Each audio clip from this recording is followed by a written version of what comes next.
പ്രതിപക്ഷ നേതാവ് കാര്യങ്ങളെല്ലാം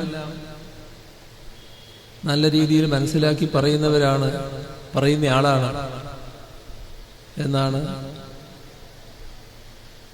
അദ്ദേഹത്തിൻ്റെ പാർട്ടിയിലെ പലരും ധരിച്ചിട്ടുള്ളത്. പക്ഷെ അടുത്ത കാലത്തായി അദ്ദേഹം പറയുന്ന കാര്യങ്ങൾ വളരെ തരംതാണ നിലയിലാണെന്നും തീർത്തും വസ്തുതാവിരുദ്ധമായവയാണെന്നും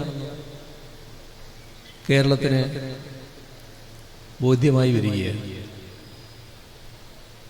അപ്പം അതിലൊന്നാണ് പൗരത്വ നിയമ ഭേദഗതിയുടെ പ്രശ്നം. പൗരത്വ നിയമ ഭേദഗതി നാം ഉന്നയിച്ചൊരു പ്രശ്നമാണ്. പൗരത്വ നിയമ ഭേദഗതി രാജ്യത്ത് വന്നതിന് ശേഷം അക്കാര്യത്തിൽ വ്യക്തതയോടെയുള്ള നിലപാട് സ്വീകരിക്കാത്ത ഒരു പാർട്ടിയാണ് കോൺഗ്രസ്.